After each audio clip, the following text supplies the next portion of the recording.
We're taking all the best old school wisdom and blending it with the top new school methods to bring you the optimal coaching strategies. This is the 80-20 Baseball Podcast with Coach Bo. Welcome, baseball community, coaches, parents, players. Welcome to this week's episode. We're going to dive right in to part 2 of our interview, our discussion with Hall of Fame coach Russ Wright. Real quick before we do, just want to say I hope you had a great 4th of July. I was thinking about all you, the baseball community, when I was sitting on the lawn chair and my nephew and his buddies were all playing wiffle ball out across the back lawn. And the morning of the 4th, I got to throw batting practice to my kid, who ironically lit me up like the 4th of July on a line drive comebacker. But it was a great time, great 4th. Can't wait for the 4th of July in less than 2 years from now, the 250th birthday of this great country.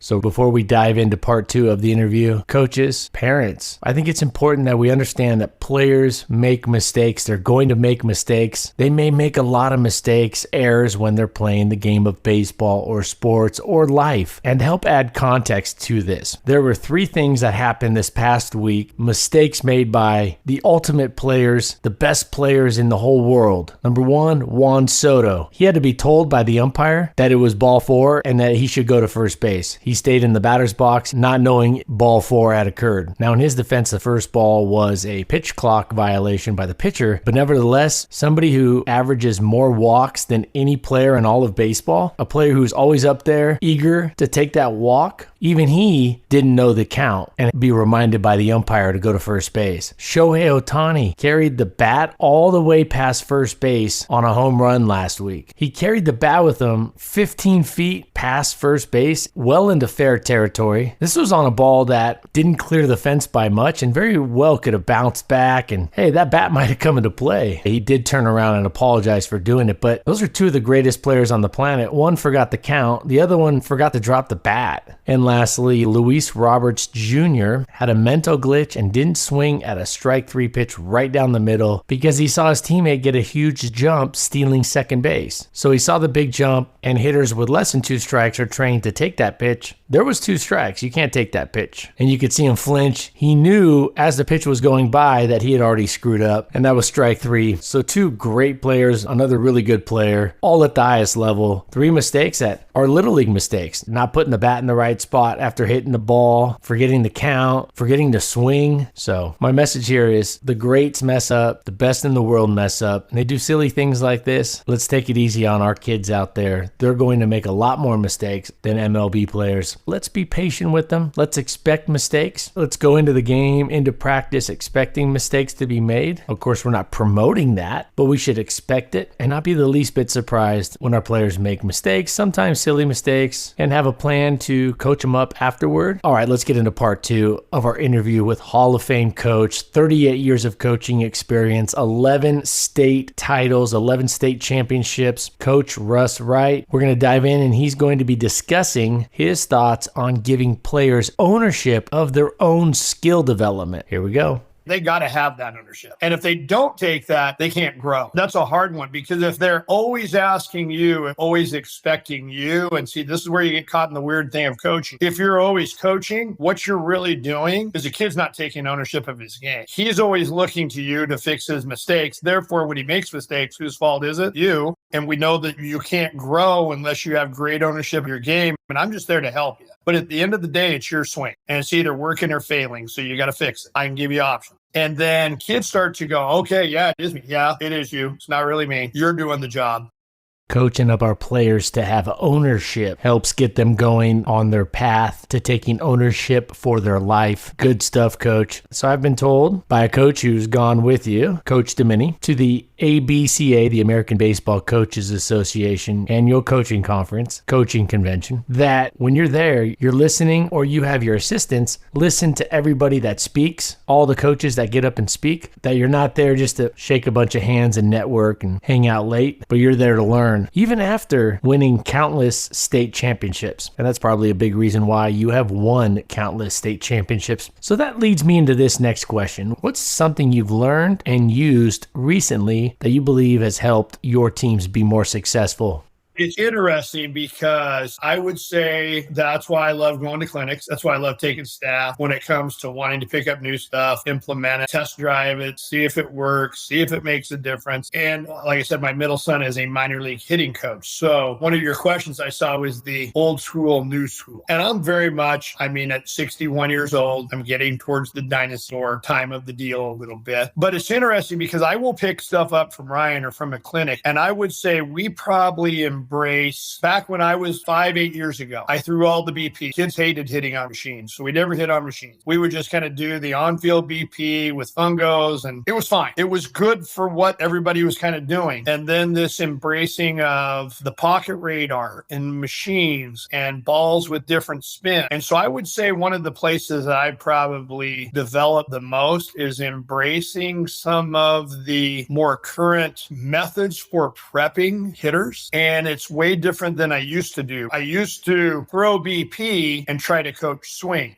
Now I try to set up BP environments that challenge our hitters. So whether that be two machine, two ball, whether it mean we hit on a machine with a really ripping slider, all the while telling our kids, I think probably if I went back 8-10 years ago, it worked because that's what everybody was doing. So we just did it better than anybody else and what everybody was doing. But now the idea that I'm going to see Ian Linnaeus before I actually see him in a game on Friday and trying to set that up, which is challenging for kids because they fail a lot and it's tough and it's not a fun BP because they're getting chewed up. But it's funny, that would be the best way to prep a kid is to actually put him in the environment before he gets there. And that has come from pro ball. It was the three-headed monster of Donnie Ecker and all those guys when they were with the Giants. They're doing BP with a hack attack on a mound 60 feet 6 inches and led MLB in hitting. And they kind of explained the rationale. And Donnie Ecker took it to the Rangers. And wow, what did the Rangers do last year?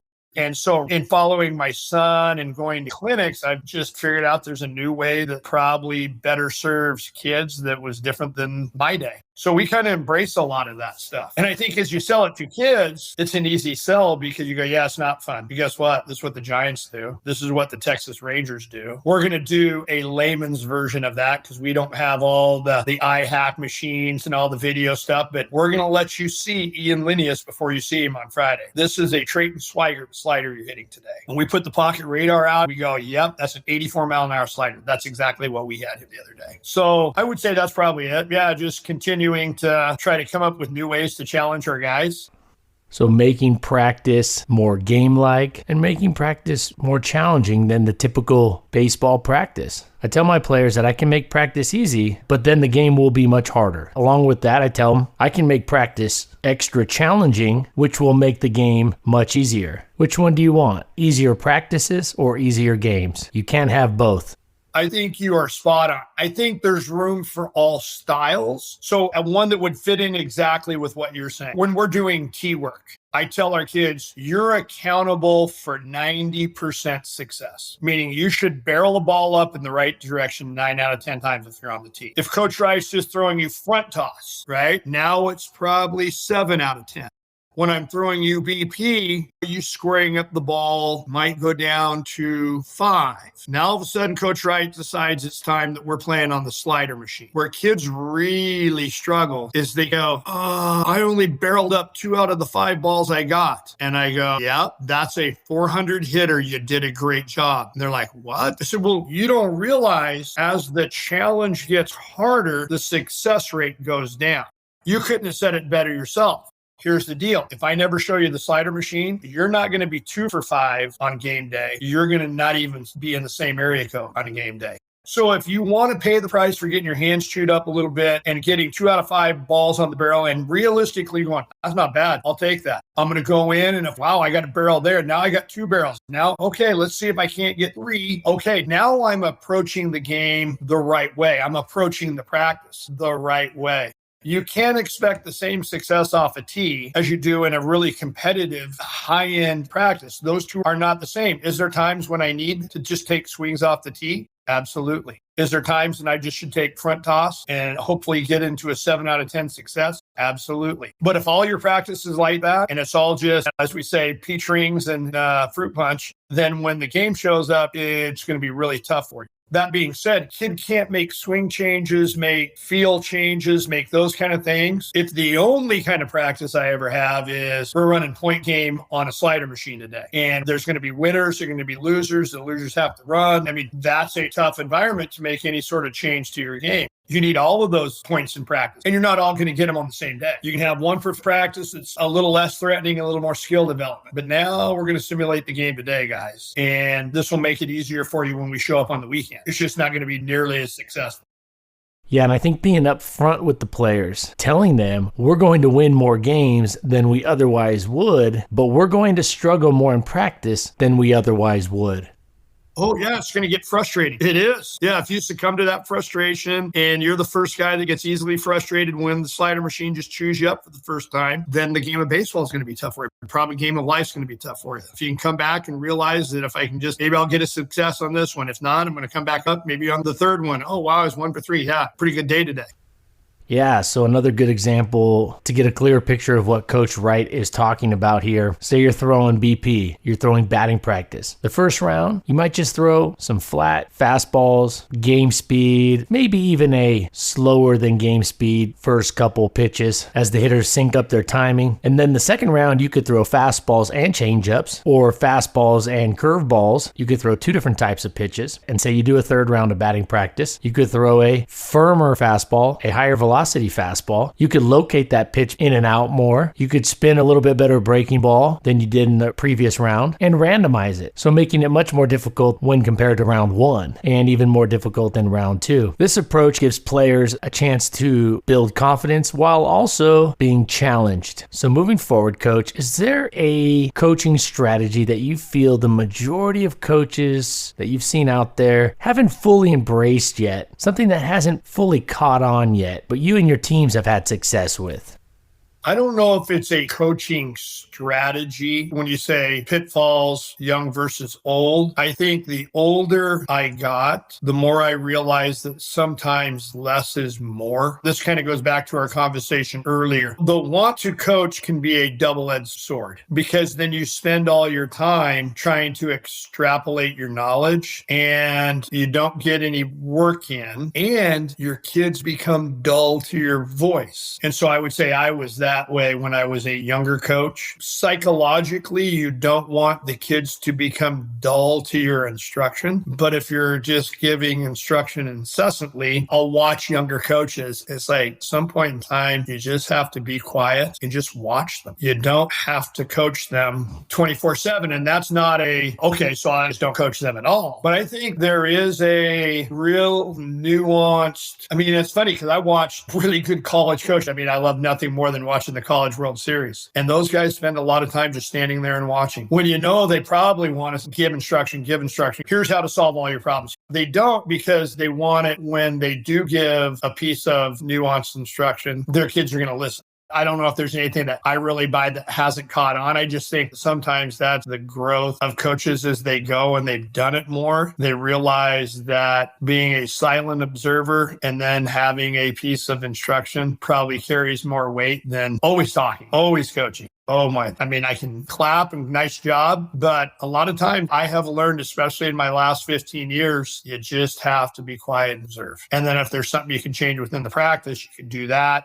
I would say that one, again, probably works more in the high school level. I think maybe there's time at a young level where you kind of have to instruct a little more, but I think it can even be, just like you said, you see a 2-hour practice and it's an hour and 15 minutes of talking instead of just be quiet and observe. If attention span is shorter, then less is really more now. If you want to have a kid totally lock out, just try to have a half-hour conversation with him on his swing. If you want to save the nugget to like, hey, hold on, time out, I need to tell you this, now go to work, probably is received. And if it's about receiving information and putting it into play, I think probably that strategy of a little bit less seems to be more as you go through, I guess, your coaching journey, so to speak. Yeah, Coach, this is probably the most common mistake I see at youth baseball practices. The super well-known coach John Wooden was big on this. He believed if he had to share a coaching message that was more than 20 or 30 seconds, that it was too long and that he needed to clean it up, be more concise. And he was working with college kids that were one step from the NBA, not youth baseball players. With that said, Coach, what are your thoughts on kids specializing in one sport versus playing multiple sports? What are the pros and cons in your opinion? I think it is specializing early. It just makes me sad because I don't think kids really get developed for their full potential. I mean, I certainly understand a kid who's a 3-sport athlete who's now all of a sudden he's a college football player and, hey, I'm not playing baseball my last season or vice versa. I think the best way I could say it is I think specialization works for a select few individuals in a select few situations. By and large, I think specialization hurts more athletes than it ever helps them because specializing athletes think they're getting something out of their specialization that they're not. They think they're getting total development. I would argue that a kid that is a 2 or 3 sport athlete who's in a really good strength and conditioning program will get more athletic development because every sport inherently has something in it that teaches you important concepts for the other sport. Football will inherently teach you physical toughness. Do you have to have physical toughness to play athletics at a high level? You absolutely do. You have to be able to go in and fight in the trenches. Here's what football doesn't provide you. Fans are way far away. They don't really see the inner workings of the game enough to know that when I blow a block, well, coach is going to know I blew one. Maybe only when he watches film, right? He may not even know it in a game. So you're somewhat sheltered. Basketball teaches you really quick decision-making with a crowd on you, and you figure out really early whether you're going to hide from some responsibility. Like coach knows that's your shot and you're afraid to take it, right? Baseball, I would say, teaches you a lot of physical toughness. It teaches you a lot of mental strength because you're naked.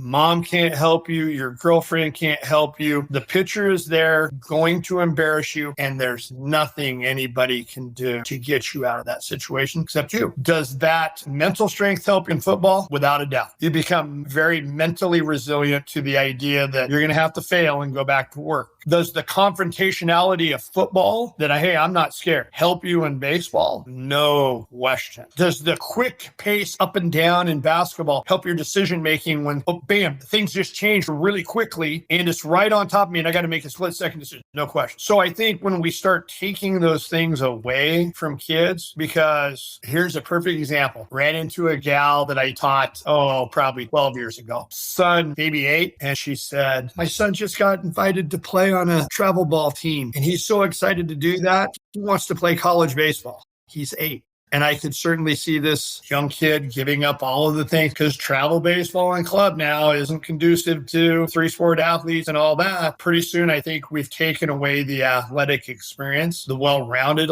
athletic experience from kids these days, which I think is sad. So I would say the occasional kid who gives it up right at the end because he's a draft guy and he's got to go really figure out where he lies in the draft, or he's got to get himself ready to become a Division I guy next year. Okay, maybe if even then, I think there's some value of hanging out with your high school friends, doing all that. I'm probably old enough now that I've seen the evolution of a lot of that. And I tell kids all the time, I'm not knocking the idea of the travel ball experience when you're 9, 10, 11, 12, because that's kind of where you fall in, because rec baseball, majors, minors, all that kind of stuff just has somewhat gone by the wayside. But when we speak true travel baseball, I said, you guys don't even know what the origination of that was. And they'll look at me like I'm crazy. I said, the true origination of the original elite travel baseball was that if you had a kid that was a high-end Division I guy, a draft guy, it was a methodology for getting all of those kids together on a few teams across the U.S. where scouts and Division I coaches could really make a decision on where they sat.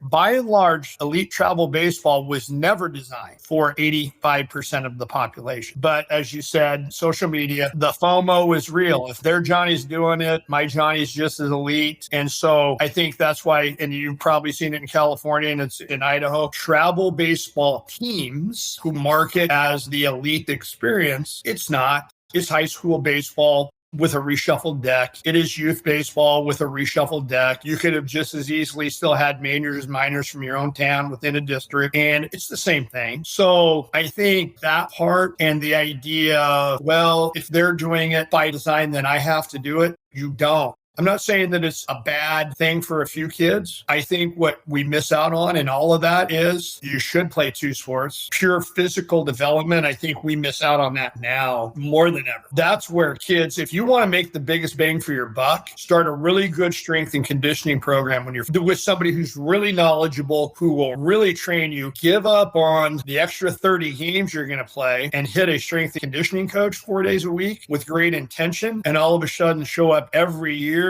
looking a little bit like, oh my Lord, have you looked at that kid? There's even high-end draft guys who go, yeah, when I got better, when I got out of playing so much and started training, because that's the deal. So yeah, I wouldn't say I was as big a fan of our current model of what we try to do with kids. I don't think it's going away. I just think it needs to be navigated really well. And that's probably going to have to be parents bucking some trend of feeling like their son has to play fall ball, winter ball, summer ball. I would tell you this, and I don't know where I got the information, but they were doing Division I athletes, and it was across the board. Division I athletes, 72% of all Division I athletes were two-sport letters, some three-sport. So that tells you that only 20% of those Division I athletes, all sports, were focused on the senior sport they were playing. So that means D1 basketball guys were still two-sport athletes. Now, maybe at the very end, they gave it up their last year. I would venture to say that some of those guys were football, basketball guys, and they were till the very bitter end, even though they were playing on some club and doing some of that. They just navigated and say, no, I'm doing football right now. I'll be back to you when that's all said and done. To think that we have to take 12, 13-year-olds and they just do nothing but baseball or nothing but basketball, I feel bad for them. I do. I think they're missing what the true athletic experience is all about. You're going to have moms and dads and kids who are okay with bucking the trend, which is good. I mean, there's nothing the matter with going, I appreciate it. My son, he's a two-sport guy. If you want him to play with your club when he's not in those two sports, that's great. And I think the club or the travel ball that could realize that is still a really important option. Go, yeah, we don't feel like we need to charge you your $5,000. We're going to take you for, 3 months, and this is what it will be. And just think the model in which we have tryouts in August for baseball for a year-round program, and then moms and dads are paying this exorbitant amount of money and kids know it. So now do I really commit to playing football? And so it just takes this unique mom and dad who aren't scared to just go, you know what? I certainly enjoyed my 2 and 3 sport experience. We think religion is really important in our family. We think that those things are fundamental to the development. Yeah, we appreciate it, but we're going to stay the course just doing kind of the high school thing. And it's funny because you will be sold that that's not the avenue. And at the end of the day, the avenue to playing sports at the next level, you were good enough to do it whether you played travel ball or not. Thanks for breaking that down for us, Coach. Good stuff. Now, you mentioned tryouts, and as a coach with a ton of experience who's hosted well over 30 years of freshman tryouts, what are a couple of the key things that you look for in players at freshman tryouts? It's interesting because with a 14-year-old kid, you can be really, I wouldn't say enamored with tools, but a kid can show up with some good tools as a 14-year-old. And then you look at the kid and developmentally, he might be 16 or 17, even though chronologically he's a 14-year-old kid. And so you always have to weigh, you go, wow, 14-year-old with a cannon. Well, is it a cannon because what you see 3 years later, it's going to be about the same? So we always try to temper what we see as a skill set now because he may be an early developer. Also with movement. Is he an elite mover? Does he look like, wow, as he grows, that movement pattern is going to be really good. Like his hips, his running athleticism, the way he can track. Is he an easy mover? Is he not a real stiff mover? Because sometimes those things, you can have some really strong stiff movers and, oh, he's a junior and he's just like he was when he was a freshman. Sometimes those skills continue to develop. So we just don't always go, wow, yeah, we're just going to grade out the highest end tools and we're going to take all those kids. We really look at how a body moves. I can tell you one of the turnoffs, we have to figure out whether a kid is mentally ready for high school athletics. And so when we have a kid that literally will swing a bat and miss, and it is a drawn out, traumatic pity party, giant turnoff. I think it's important to be honest. Just like you are with players. We'll have camps for mom and dad. Just come and watch and give instruction. And a kid takes a swing, doesn't go well, turns and looks right at mom and dad. I hate to break it to you, mom and dad, turn off, because what your son is telling us is he's not really ready to stand on his own 2 feet yet. And then all of a sudden you put him in a high school environment and physically he's going to get beat early, no matter who it is, because you're getting all the best players. But mom and dad aren't there now. So I would say looking at some solid mental skills and mental strength and some ability to stand on your own is huge as well. I mean, really huge. I heard college coaches not offering kids because kids had gone on a trip and mom and dad are literally on the trip with the kid. And it's mom and dad that are running the recruiting trip instead of the young man or the young lady. So we try to take in all of those things. What his skill set is now, the overall future potential with the kid. Is the kid going to be so rock solid in who he is from a mental toughness perspective? We think he's going to be a good fit in the program. Well, you mentioned, Coach, looking out for those players that might be late bloomers. That's good news for parents, coaches of kids that possibly are late bloomers. A Hall of Fame coach is saying we're looking for players that could very well be late bloomers. And you also mentioned you look for athletes, quality movers. And in my opinion, players are never too young to build their athleticism. And as they get a little bit older, mixing in that strength component. And you also touched on looking for players that are mentally tough. What are some things players can do and coaches can do to help prepare kids to be more mentally tough when they show up to freshman tryouts?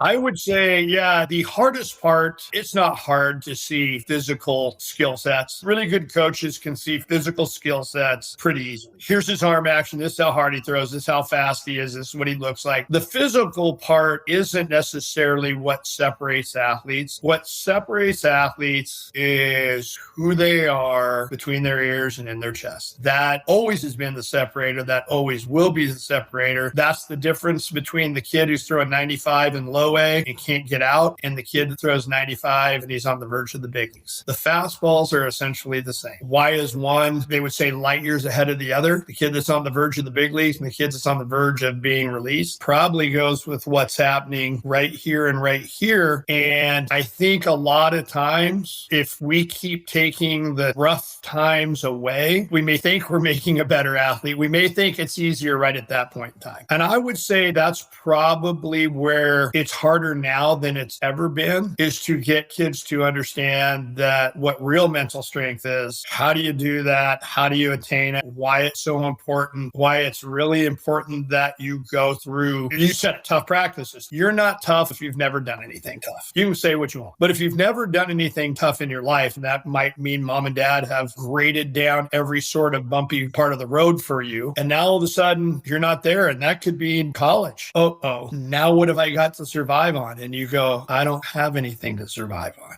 I've never been put in this situation before. So we think trying to decipher that and trying to develop that, that's the gold standard, man. You know, the one quality of my high-end high school kids and college kids, and it's really interesting because this was the last speech that I gave to our team right before the championship game, our third year, last year, a month ago. So I'm meeting with our team and I always prepare something pregame wise, always. I don't always all year because then they will get tone deaf to me. But as we get into district tournament, state tournament, we have these pregame speeches that try to set the tone for what we're doing. And it was my high school coach sent me a text. He goes, God, your team is tough. My best friend, the kid who played at Texas A&M, goes, oh my God, I love your team. That is a gritty bunch of dudes. And so the talk was, it was Nick Saban who was replacing storm windows in his Florida house, of which I told our team he's probably got a ton of them, but hurricanes will blow them out. So the salesman is selling him 3 different grades of window. And Nick Saban says, well, what's the difference between this window at $600 and this window at $5,000?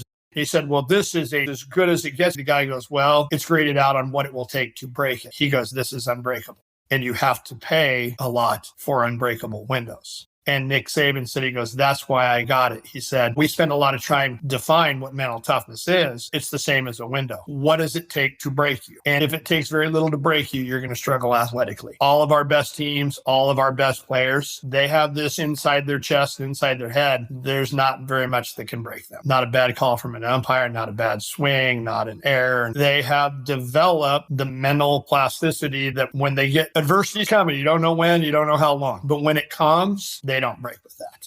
That's what I told him. I said, there's nothing that can break you. There's nothing left. You just have to go play. You might not win, but it won't be because you get broken.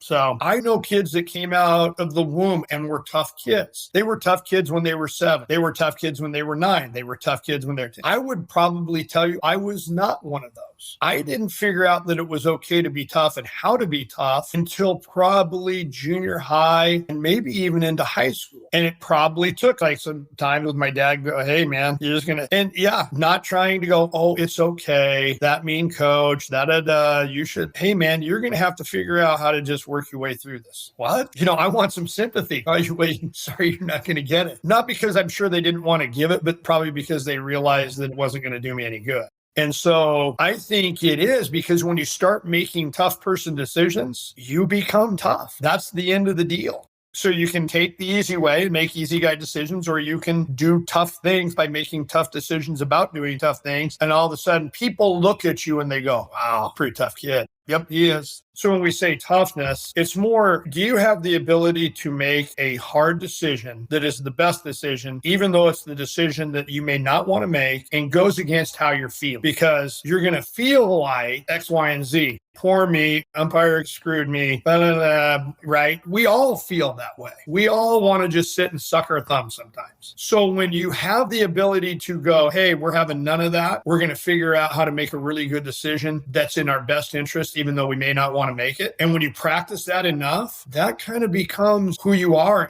It has nothing to do with beating your chest and being a jerk and doing all of those kind of things that I think we think which are really false signs of a fake toughness. But can you really navigate a hard time without being broken? If you can do that, you are light years ahead of everybody else. And you're going to be a very appreciated individual in lives of other people. You're going to be a rock for somebody. And we need a lot of rocks. Good stuff, Coach. Speaking of being a rock, speaking of toughness, what's an old school coaching strategy that you think is underused in the baseball community, the baseball coaching community, generally speaking? I'm an old school guy, and my kids will tell you I'm a yell. That doesn't mean all the time, but I yell because it's authoritative. That doesn't mean yell, scream, but I am very much not a passive, dismissive. I don't yell all the time in all places, but I will get after a kid. I will get after a kid because it's truthful. We'll love up on him, or our coaches are really, really good. Like we'll tell coaches, since Coach Wright's kind of an old school guy, if I wear out Lucas Skinner, then you're going to come in behind Lucas and go, yeah, you know the old man. And I will tell him, I love you, dude. And I'm not afraid to say that too after I just crush a kid. I think if you sugarcoat a kid or you lie to a kid, let me back this up. If I'm hard on a kid and I tell him the truth and it's not real good right then, I might lose him for a day. If I'm not truthful with him and I'm very gamesy and manipulative and kind of like that, I lose him forever. I would rather just lose the kid for a day because I'm going to be able to get back to him and they will always be, yep, you and I are good. So I don't know if I would say maybe the word directness would be a better term rather than yell. I'm really direct with my kids, probably over the top direct, but I love that with people. I loved it about my high school coach. And there was times I tell my kids, man, my high school coach, who was my second father, there's times I was like, oh my God, I'm going to kill this guy. But it was one of the things that I grew to appreciate about him because he wasn't fearful he didn't care about playing the game. He cared about making sure that what you were trying to get, you got right in all things. Hustle, body language, anything. Well, you definitely come across as an old school coach, and I think we need more of that in the coaching community. We need to get back a little closer to that old school approach, blending it with other things that we found as of recent that work better. And when I asked Coach Domini about you, obviously the state titles all speak for themselves. Your record, well over 800 wins, that all speaks for itself, and that's easy to see on paper. But Coach Domini described you as an old school coach who holds players accountable, but that you also care a ton about your players. You challenge them, but you care about them. And to me, that's the ideal combo. Yeah, you would think that wouldn't jive. I'm that way with my high school classes, but I explain it to them. You think I care about you if all I ever do is tell you yes, because that's what you're accustomed to. That's not how real life goes. When I tell you your work sucks and you got to fix that because that's not your best effort, I'm telling them that's what real people who care about you do.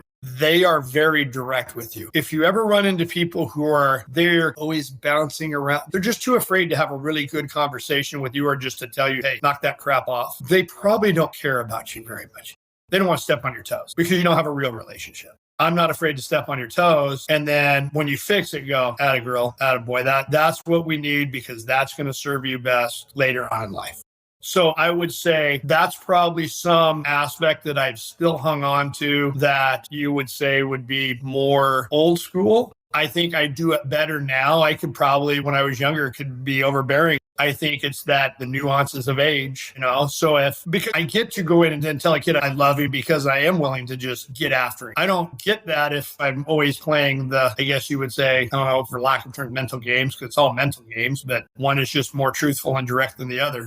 They won't get it at the start. It takes a while. They probably didn't know. My first year kids, I can remember, oh my Lord, this is not who, it was very direct of this is not who we are. This is not how we do things. Hey, I will line you up and run your tail, and had to back that up until they didn't do it. And then it all of a sudden shows some benefit. And then I can come in behind that and go, now you know why Coach Wright was so upset about this mindset, this culture, this body language, this action that absolutely will never play, and who you are now, because who you are now will allow you to be successful anywhere you go. I don't think it's probably much different than, I guess you would say, parenting. You have to have enough courage and they're all my sons. I had 3 of my own and countless others. I probably managed my own sons, Andrea and I, the same ways I coached, although sometimes you can be a little bit overbearing. I'm going to tell you right now, yeah, I know, honey, because he watched me parting some hair on her 3 sons. But I would say if I didn't come back around and go, hey, so proud of that effort, you're figuring this out. Yeah, you don't get just one side or the other.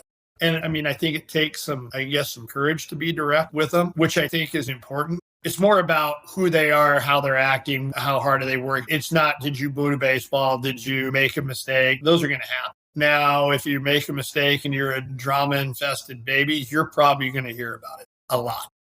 Well, Coach, I am so glad you came on the podcast and shared your message with all the great listeners. And this last message you gave is so important. It goes along the lines of what I consider the key message that I like to share and want to share with all the listeners here at 80/20 Baseball. And that is sports, and in our case, baseball, should be an awesome, fun, gamified vehicle that we use to challenge kids, to teach kids how to get ready for life. The skills for life, preparing them to be high-quality adults, which will be here before you know it. It's right around the corner, even for those young pups, getting them ready for the tough things that will come their way. So this last message that you dove into here, I love it because I think it's the cornerstone of what is needed more than ever, especially in today's world, and that is building up our kids, building up their skills, building up their attitudes so they're prepared, so they're tough and ready to take life head on and be successful. Yeah, we say this to our kids a lot of times. Okay, think about this. My grandson has to go under the knife. It is life and death brain surgery. You get a choice of surgeons. You have surgeon A, who is a non-athlete, B, the very same guy, but played in a uber successful athletic program where coach was a high standard, like you will succeed in tough times. You will do all those things. I'm picking the athlete because he's been in environments where he's been tested. He's been put through the fire. He's not going to panic when it gets really, really, really kludgy. If I get a pick out of those two, if I got to pick resume and I don't know anything about him, I'm picking him. I would every day, twice on Sunday for that very reason. And I've never watched either one of them work. Yeah, do you want the surgeon that comes in confident and direct, or the surgeon that comes across as passive? You want them to be direct, confident, kind of like the doctor, coach, that did my knee replacement surgery 5 years ago. I was going around getting different opinions from different doctors, and after 1 minute in the room with Dr. Wasef, based out of Torrance, California, I knew I had my guy. He came in, he was no nonsense, confident in what he was going to do, even had some swagger. He was very direct. In fact, he told me, quote, the post-op is going to really suck for a really long time, and it's going to be a ton of work. He said, your knee's going to hurt for weeks and weeks, and it's going to feel like your progress is going really slow. Well, he knocked the surgery out of the park, grand slam, and by him being direct, when the post-op challenge came my way, it wasn't anything new, and it was fully expected because of how direct he was with me. So hey, Coach, I want to be respectful of your time. Thank you so much for coming on the 80/20 Baseball podcast. Is there anything you would like to add before we part ways here? I appreciate you guys that are doing this, trying to help some young coaches. I mean, that's the beauty of the day we live in now. All the information's right out in front of you. So hopefully this helps a few guys or provides at least some guidance if you're not even coaching baseball, just coaching in general. So I appreciate it. Thank you much. Well, thank you for your time, Coach. Really appreciate you coming on. Thanks, Bo. Well, that's going to wrap up our interview with Coach Russ Wright. So thankful that he came on and shared out a ton of coaching wisdom from 38 years of coaching. I hope to have him back on again in the coming years. Next week, I'm going to break down the 3 parts to holding the running game, to stopping the running game, the 3 different components, and we're going to talk about what is most important to do first when assessing how your pitcher, catcher, infielders are holding the running game, slowing down the opponent's runners for those levels where runners can steal. Also in next week's episode, I'm going to share out a challenge for youth parents, which can be passed along and encouraged by youth baseball coaches as well, that I came across recently. And this is a great challenge to present or to take on yourself as a parent, or for those coaches to present to your team's parents to try out and give it a shot. I think this is a big deal if we want to make the youth baseball community a lot better place. Also, we'll talk about all the things that don't require any talent or baseball ability that we can coach our players up to be better at. And the good news is, even if you're a new coach or a coach that doesn't know a ton about the game, these are all things that can be coached up by any coach day one. So be sure to check in our weekly check-in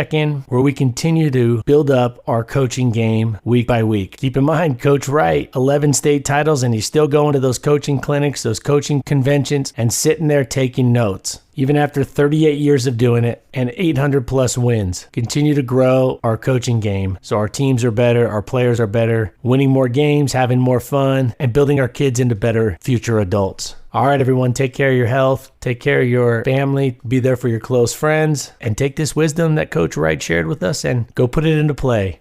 All right, everyone, take care, and until next week, adios. This has been the 80-20 Baseball Masterclass. Take it to the field.